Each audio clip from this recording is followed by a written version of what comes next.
the MPM idea was brought out to me by President, si President din, Father Michael Veneracion. Sabi niya, Tina, kung lalaban ka sa city government, gusto mong maglingkod sa taong bayan, I suggest you take MPM or this course in Ateneo. So, nung narinig ko yun, sabi ko, maganda. Kasi in-explain niya sa akin na marami kang matututunan. Nung una, tinitingnan ko siya as part ng networking. Siyempre, pag narinig mong Ateneo, marami kang iniisip na, uy, Ateneo yan, no? Parang sikat ka, ha? Tapos you belong, di ba?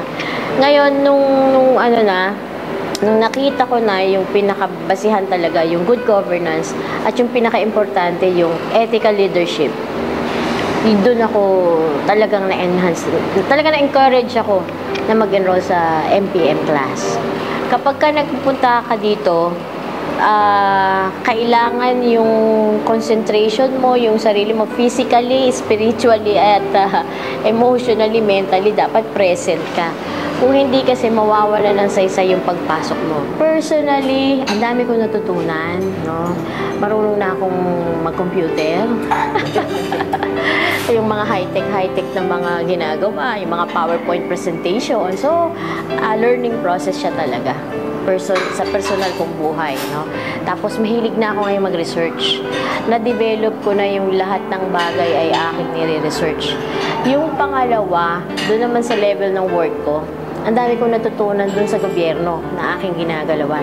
Kasi tama pala yun na, kasi ako, even sa personal kong buhay, sa lahat ng mga negosyo ko nung araw na pinapasukan, gusto ko hands-on ako alam ko kung ano nangyayari sa paligid ko. And the MPM course made me aware of all the things that I need to learn in even if it's just a short time. Nagkaroon ako ng idea, ng perspective, nung nakita ko yung sistema ng gobyerno na, ay ganito pala yung dapat kong malaman. So, doon naman sa aspeto nung ethical leadership, mas gusto kong pag-usapan yun kasi everybody's talking about good governance.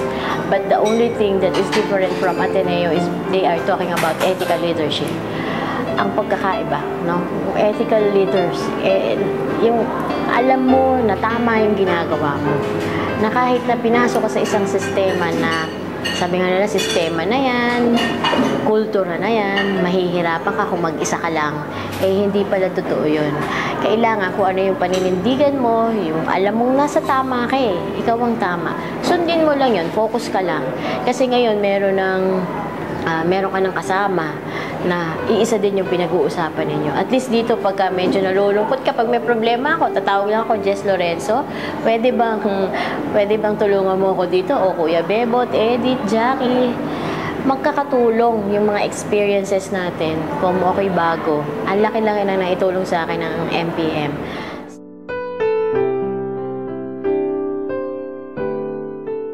I decided to enroll in the MPM program because I believe that I have to know how the local government works, so I can effectively work with them, partner with them, especially in municipalities where there are JK sites.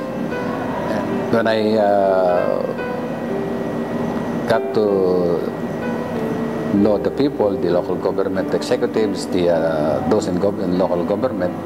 So I realized that they're good, they are quite efficient in doing things, and it even inspires me more to engage with them.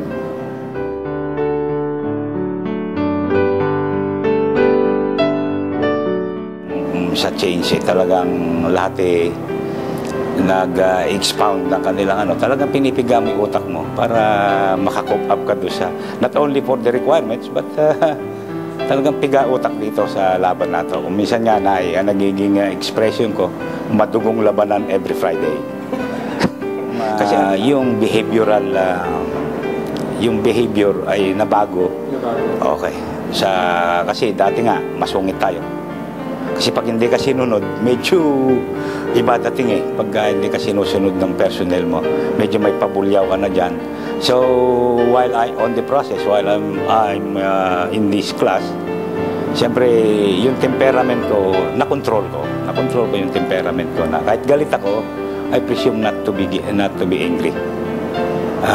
Kasi kailangan mo ding i-balance yung relationship to establish a very harmonious relationship between the boss and the subordinate.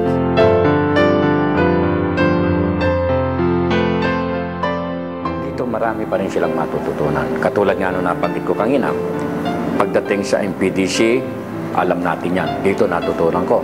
Hindi ako kayang lukuhin ng MPDC namin. Yung aming budget, ngayon hindi ako kayang lukuhin because I know what is the principles of budget. Yan ang kagandahan dito. Alam mo ba ang nangyari dito, Jess? For me, for myself alone, I am now a superman. Because of yung 16 years, more than 16 years ko sa NIA, hindi ko natutunan yon, kundi puro sa mga engineering works lang ako. Pero ngayon dito sa LGU, dito ko nakita na bagong tao ko when it comes sa management.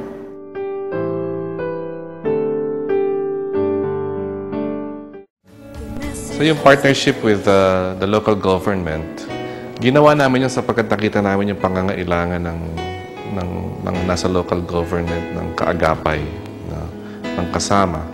Ang tawag ni Pope Benedict doon is pastoral accompaniment. No? Alam niyo, mahirap kasi mamuno ng bayan. Ang dami-dami mong kailangang gawin. Ang mga tao ay umaasa ng mabubuting bagay. So bilang namumuno ng bayan o nasa konsehal ka halimbawa, inatasan ka talaga ng napakaraming bagay. So nangangailangan ka kuminsan ng kaagapay, ng kasama. Nangangailangan ka ng kanlungan. Sapagkat ang mga namumuno, kailangan din nila ng pupuntahan. No? Kaya ang ginawa ng diocese, nagbuo kami na parang nag-create kami ng isang sanctuary for them. At ito inilagay namin sa isang eskwelahan sa College of the Immaculate Conception. Hanggang sa napunta sa isang pagpaplano na bakit hindi tayo magbigay ng isang programa sa kanila na para sila gumaling na leader. No?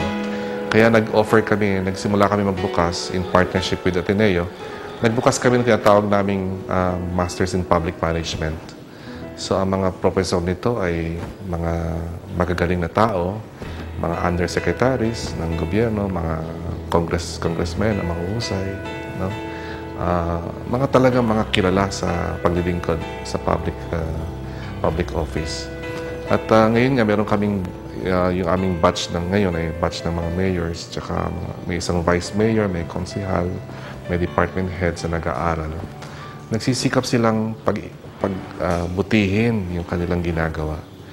Kailangan kasi na naglilingkod yung competence eh. Hindi naman lahat ng tao talaga na magandang kalooban lang ang pwedeng ibigay sa paglilingkod.